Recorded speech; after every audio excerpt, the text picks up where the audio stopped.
గరుడ పురాణం వ్యాస మహర్షిచే రచించిన అష్టాదశ పురాణాల్లో గరుడ పురాణం ఒకటి. ఈ పురాణం సాక్షాత్తు శ్రీ మహావిష్ణువు చేత అతని వాహనమైన గరుత్మంతునికి ఉపదేశించబడింది. అందుకే ఈ పురాణానికి గరుడ పురాణం అనే పేరు వచ్చింది. మనిషి చనిపోయిన తర్వాత పుణ్యాలు చేస్తే స్వర్గానికి, పాపాలు చేస్తే నరకానికి వెళ్తాడని మనం చిన్నప్పటి నుండి వింటూ వస్తున్నాం. అసలు నరకం ఎలా ఉంటుంది, నరకంలో ఏ ఏ పాపాలకు ఎలాంటి శిక్షలు విధిస్తారో గరుడ పురాణంలో పూసగుచ్చినట్లు వివరించబడింది. నరకానికి రాగానే ప్రతి ఆత్మకు ఒక శరీరాన్ని ఇస్తారు. ఆ శరీరం కాలుతుంది, నొప్పి పుడుతుంది, శరీరం పడే బాధ మీకు తెలుస్తుంది. కానీ ఆ శరీరం భస్మం కాదు, దానికి చావు లేదు. అలా బలిచ్చే ముందు మేకను అలంకరించినట్టుగా మిమ్మల్ని యమలోక వాసులు ఒక చక్కని శరీరంతో అలంకరిస్తారు. ఇక ఆ తర్వాత అసలు కథ మొదలవుతుంది. మీరు చేసిన పాపాలను బట్టి నరకంలో మిమ్మల్ని ఆయా శిక్షలకు పంపిస్తారు. మొత్తం 28 శిక్షలు ఉన్నాయి. అయితే ఏ తప్పు చేస్తే ఏ శిక్షను విధిస్తారో ఈ వీడియోలో డీటెయిల్ గా తెలుసుకుందాం. Let's start our today's episode. మొదటిది తమిశ్ర.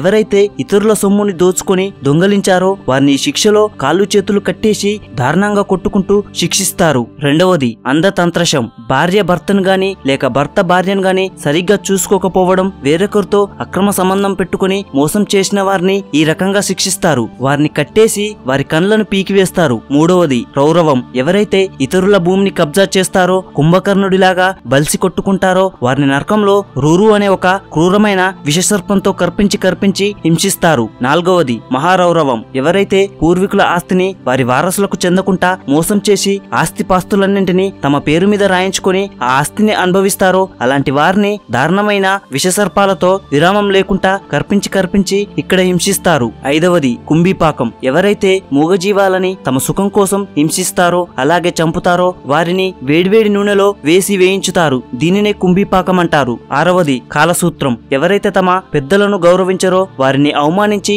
హీనంగా చూస్తారో అలాంటి వారిని వేడివేడి మంటల్లోకి తోసి కాల్చుతూ శిక్షిస్తారు. ఏడవది అస్థిత పత్రవనం. ఎవరైతే వారికి చెప్పిన పనిని చెయ్యరో, విధి నిర్వహణ పట్టించుకోరో అలాంటి వారికి ఈ శిక్షను వేస్తారు. అసితపత్ర అనగా రంపంలాగా కోసే కొనలున్నటువంటి ఆకులు. ఈ ఆకులతో రక్తం వచ్చే విధంగా పాపుల వీపు పైన కొడతారు. ఒకవేళ ఆ బాధను భరించలేక పారిపోయే ప్రయత్నం చేస్తే ముఖం పైన రాళ్లతో కొడతారు. ఎనిమిదవది ముఖర సుఖం. నాయకులు ఎవరైతే న్యాయంగా పనిచేయరో, ప్రజలను ఇబ్బంది పెడతారో వారికి వేసే శిక్ష ఏంటంటే మట్టి పాత్రలు చేయడానికి మట్టిని కాళ్లతో ఎలా తొక్కుతారో అలా పాపులని కాళ్లతో తొక్కి హింసిస్తారు. ఎనిమిదవది అంధకూపం. ఎవరైతే మంచివారిని మోసం చేస్తారో, వారి మంచితనాన్ని ఆసరాగా చేసుకుని వారిని హింసిస్తారో అలాంటి వారికి విధించే శిక్ష ఇది. దీని ప్రకారం వారిని ఒక చీకటి గృహలోకి తోసి క్రూర మృగాలతో కరిపించడం, కొమ్ములతో పొడిపించడం వంటివి చేస్తారు. పదవది తప్తలోహ. ఇది బంగారాన్ని దొంగతనం చేసే వారికి విధించే శిక్ష. దీని ప్రకారం ఒక పెద్ద పొయ్యి పైన పెద్ద బాణాను పెట్టి కింద మంటలు పెట్టి వేయించుతారు. 11వది క్రిమి భోజనం. ఎవరైతే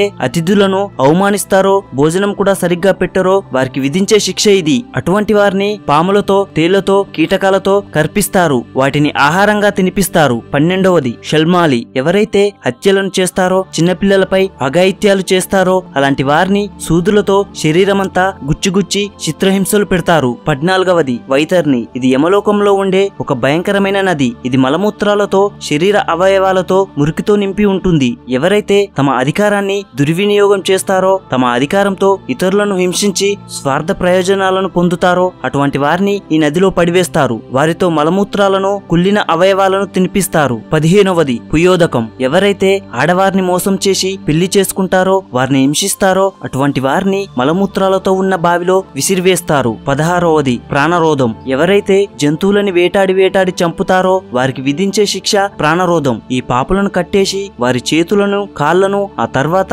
మిగిలిన శరీరాన్ని ముక్కలుగా నరికివేస్తారు. 17వది విశేషణం. ఎవరైతే ధనవంతులు పేదవారిని చులకనగా చూసి తమ డబ్బు అహంకారాన్ని చూపించి వారిని కించపరుస్తారో అటువంటి వారిని పదునైన సూదులతో గుచ్చి హింసిస్తారు. 18వది లాలాభక్షం. ఎవరైతే లోబులు, కుటిక మనసులు, పిల్లికి కూడా భిక్షం పెట్టని పిసనార్లకు సెమేన్తో ఉన్న సముద్రంలోకి విసిరేసి సెమేన్ని తాగిపిస్తారు. 19వది సారమొయ్యాసనం. ఎవరైతే ఇతరులను మోసం చేస్తారో, కపట నాటకాలను ప్రదర్శిస్తూ మంచిగా నటిస్తూ మోసం చేస్తారో వారిని ఒక గదిలో బంధించి వేల కొద్ది కుక్కలతో కరిపిస్తారు. 20వది అవసి. ఎవరైతే అబద్ధాలు చెప్తారో వారిని ఇక్కడ శిక్షిస్తారు. ఎత్తైన కొండల నుండి పాపులను కిందకి తోసివేస్తారు. నుజ్జునుజ్జైన శరీరాన్ని మళ్లీ ఎప్పటిలాగే మార్చి మళ్లీ పైకి తీసుకెళ్లి కింద పడేస్తారు. 21వది అమపానం. ఎవరైతే మద్యానికి బానిసలై ఇతరులపై అగత్యాలకు పాల్పడతారో అటువంటి వారికి ఇక్కడ మరిగి వెలిగించిన లోహపు లిక్విడ్లను తాగిపిస్తారు. 22వది రాక్షోభక్షం.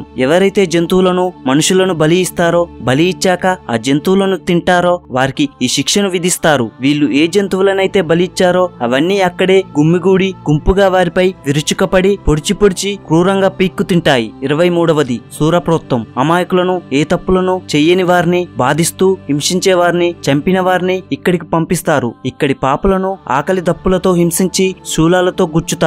24వది క్షురకర్తవం. ఎవరైతే ఇతరులను సూటిపోటి మాటలతో అవమానిస్తూ హింసిస్తారో వారికి ఈ శిక్షను వేస్తారు. ఇక్కడ పాపులను ఇనుపకొక్కాలకు గుచ్చి తలకిందులుగా వేలాడదీసి రకరకాలుగా హింసిస్తూ చుక్కలు చూపిస్తారు. 25వది దండశూకం. ఎవరైతే మనుషులను జంతువుల కన్నా ఘోరంగా చూస్తారో అటువంటి వారిని జంతువులతో పీక్క తినేలా చేసి హింసిస్తారు. 26వది వతరోధం. ఎవరైతే మూగజీవాలను హింసించి వెంటాడి చంపుతారో వారిని నరకంలో మంటల్లో కాల్చుతూ విషాన్ని తినిపించి హింసిస్తారు. 27వది పర్యావర్తనకం. ఎవరైతే ఆకలితో ఉన్న వారిని ఆదరించక హింసిస్తారో వారిని క్రూరమైన పశుపక్షులతో పొడిచి హింసిస్తారు. 28వది శుషిముఖం. ఎవరైతే పిసనారితనం మరీ ఎక్కువగా అయి ఇతరుల కోసం కాకుండా కనీసం తన కోసం తను కూడా ఏమీ కొనకుండా తన శరీరాన్ని ఆకలి దప్పుదలతో టార్చర్ చేస్తాడో అలాంటి మహా పిసనారుల్ని, అలాగే అప్పు తీసుకొని తీర్చకుండా తప్పించుకొని తిరిగే వారికి ఈ శిక్షను వేస్తారు. ఇక్కడ పాపుల శరీరాన్ని పదునైన సూదులతో ఒళ్ళు హూనం అయ్యేలా గుచ్చి చంపుతారు. చూశారుగా నరకంలో విధించే శిక్షల గురించి. వీటన్నింటినీ నమ్మేవారు ఉన్నారు, అలా ఏం లేదని ఎన్ని తప్పులు చేసినా ఏం జరగదనే వారు కూడా ఉన్నారు. కానీ పైన ఉన్నవాడు ఖచ్చితంగా అన్నింటినీ చూస్తూనే ఉంటాడు. సో గరుడ పురాణంలో ఉన్న శిక్షలను ఈజీగా తీసుకోవద్దు ఫ్రెండ్స్. తప్పు చేసే ముందు ఒక్కసారి ఆలోచించండి. ఇక్కడ తప్పించుకున్నా పైకి వెళ్ళాక మాత్రం ఖచ్చితంగా శిక్ష పడుతుందని. ఫ్రెండ్స్, దీని గురించి మీరేమంటారో కామెంట్స్ లో చెప్పండి. అలాగే ఈ వీడియో నచ్చితే లైక్ చేసి తప్పులు చేసిన ఫ్రెండ్ కి షేర్ చేయండి.